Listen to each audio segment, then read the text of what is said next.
Assalamualaikum warahmatullahi wabarakatuh.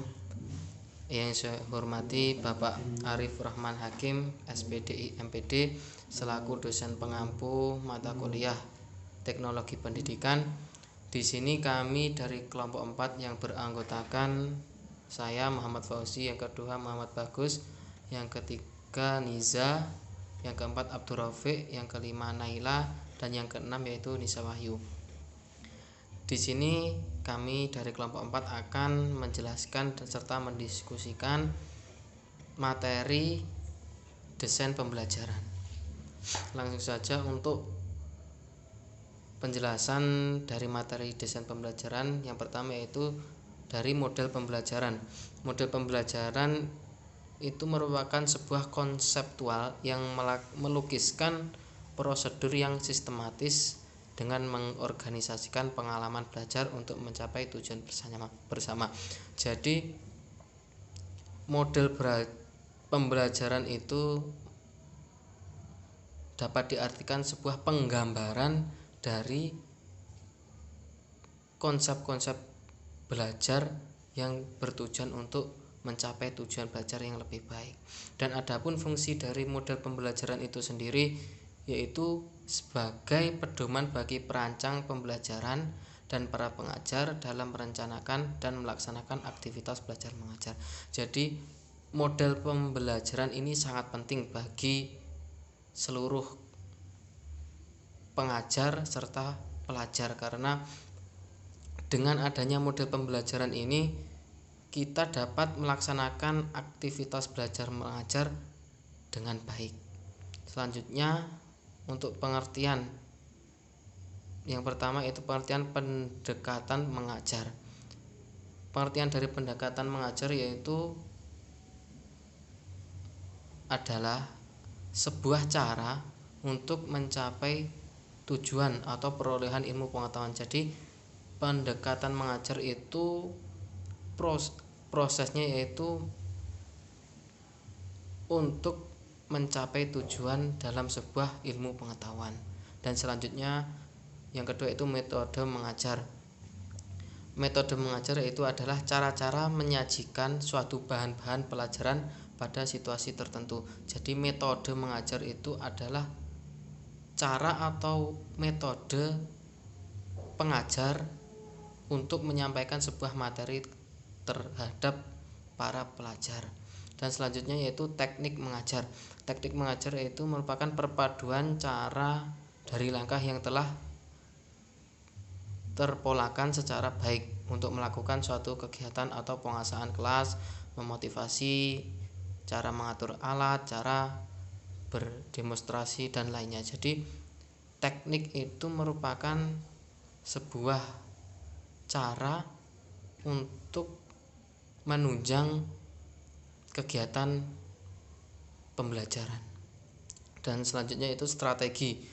Strategi itu merupakan sebuah rencana dasar yang luas dari suatu tindakan organisasi untuk mencapai tujuan, dan dapat juga diartikan strategi ini sebagai suatu seni untuk menggunakan kecakapan mencapai sasaran dengan menggunakan sumber daya yang ada. Jadi strategi itu bisa dikatakan trik-trik atau cara untuk mencapai pembelajaran yang kondusif dan lebih baik. Dan selanjutnya yaitu penggolongan model pembelajaran. Di sini model-model pembelajaran akan digolongkan dalam beberapa hal. Yang pertama yaitu rumpun model-model pengelolaan informasi. Rumpun model-model pengelolaan informasi ini bertitik tolak dari prinsip-prinsip pengolahan informasi, yaitu merujuk pada cara-cara bagaimana manusia menangani rangsangan dari lingkungan, mengorganisasi data, mengenali masalah dan mencoba mencari solusinya, serta mengembangkan konsep-konsep dan bahasa untuk menangani masalah tersebut. Yang kedua itu rumpun model-model pribadi atau individual.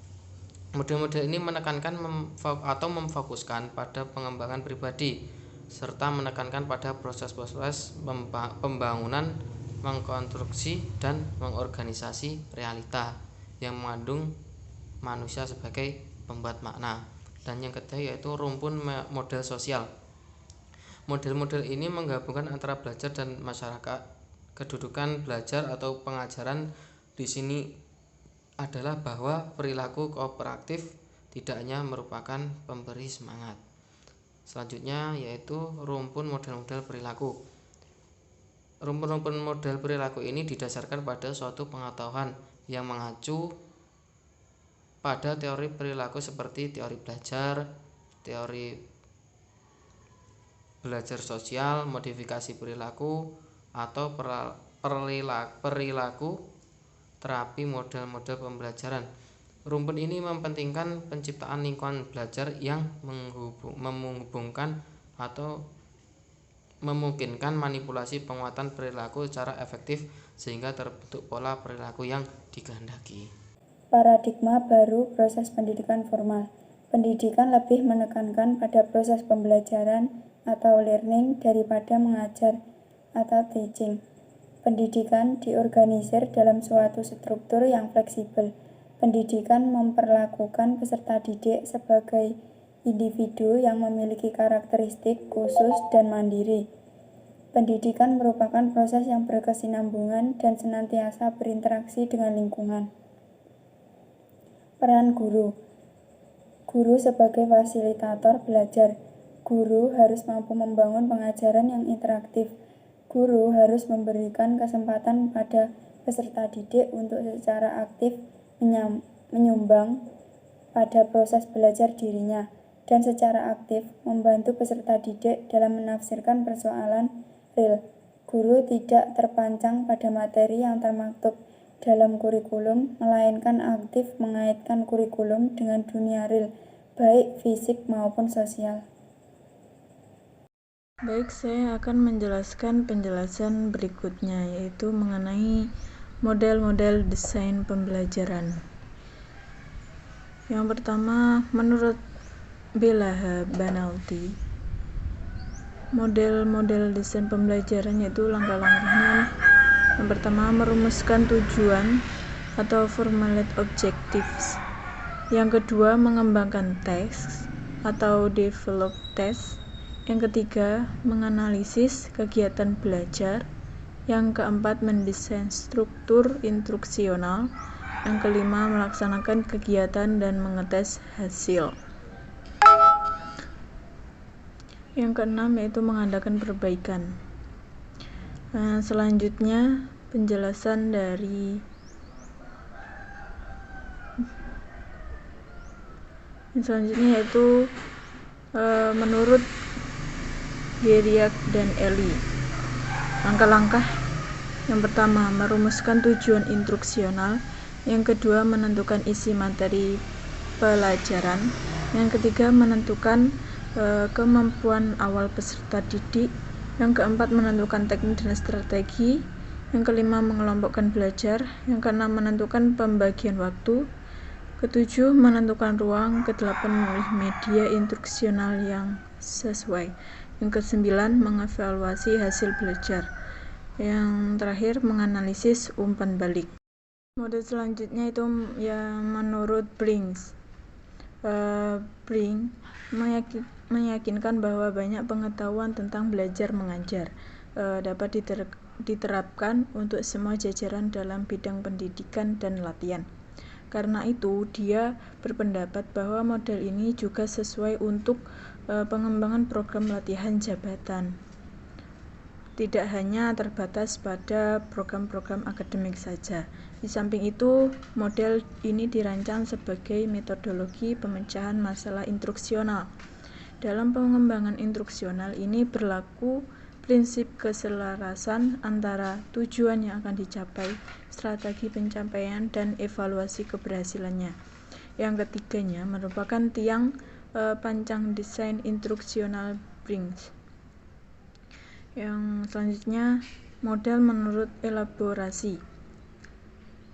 Model elaborasi berorientasi pada cara untuk mengorganisasi pembelajaran, mulai dengan memberikan kerangkaian isi dari bidang studi yang diajarkan, kemudian memilah isi bidang studi menjadi bagian-bagian, memilah tiap-tiap bagian menjadi sub-sub bagian, mengelaborasi tiap-tiap bagian, demikian seterusnya sampai pembelajaran mencapai tingkat keterincian tertentu sesuai spesifikasi tujuan.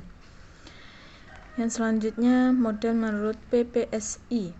Model PPSI memandang pengajaran sebagai suatu sistem, bagian-bagian atau subsistem dari pengajaran, meliputi tujuan pembelajaran, bahan pelajaran, kegiatan pembelajaran, alat-alat dan sumber pembelajaran, dan evaluasi. Semua komponen tersebut diorganisir sedemikian rupa sehingga masing-masing komponen dapat berfungsi secara harmonis. Tugas guru dalam PPSI adalah menyusun urutan langkah-langkah sehingga tersusun suatu urutan sistem pengajaran yang baik. Adapun urutan langkah-langkah dalam PPSI sebagai berikut. Yang pertama, merumuskan tujuan instruksional khusus. Yang kedua, menyusun alat evaluasi. Yang ketiga, merancang program pengajaran. Bismillahirrahmanirrahim. Assalamualaikum warahmatullahi wabarakatuh. Saya Muhammad Abdul Rafiq akan melanjutkan presentasi dari Nisa Wahyu Amalia. Di sini saya akan menjelaskan tentang model CAM. Model CAM berorientasi pada perancangan pembelajaran yang menyeluruh dengan sasaran guru sekolah dasar, sekolah menengah, dosen perguruan tinggi, pelatih di bidang industri, serta ahli media yang akan bekerja sebagai perancang pembelajaran. Menurut Miarso dan Sukamto, model pembelajaran CAM dapat digunakan di semua tingkat pendidikan, mulai dari sekolah dasar sampai perguruan tinggi. Ada 4 unsur yang merupakan dasar dalam pembuatan model CAM. Unsur yang pertama yaitu untuk siapa program itu dirancang, dan unsur yang kedua apa yang harus dipelajari, dan untuk unsur yang ketiga bagaimana bidang studi dapat dipelajari dengan baik. Unsur yang terakhir atau yang keempat adalah bagaimana mengetahui bahwa proses belajar mengajar telah berlangsung.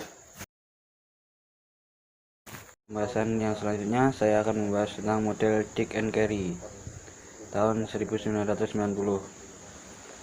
Model Dick and Carey berorientasi pada hasil dan sistem, karena dengan menerapkan model ini maka akan menghasilkan bahan pembelajaran yang dapat digunakan untuk meningkatkan kualitas pembelajaran, dan model pengembangan ini menerapkan langkah-langkah yang sistematis.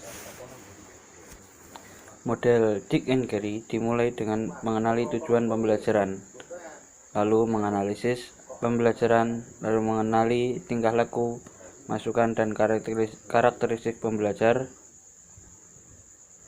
merumuskan tujuan performasi, mengembangkan strategi pembelajaran, mengembangkan dan memilih materi pembelajaran, lalu mendesain dan melakukan penilaian normatif. Kemudian langkah terakhir ialah memperbaiki atau merevisi pembelajaran. Terima kasih, mungkin itu saja yang dapat kelompok kami sampaikan di presentasi kali ini. Jika ingin ada yang dipertanyakan, silahkan dipertanyakan. Jika dari kelompok kami ada kurang lebihnya, kami mohon maaf. Wassalamualaikum warahmatullahi wabarakatuh.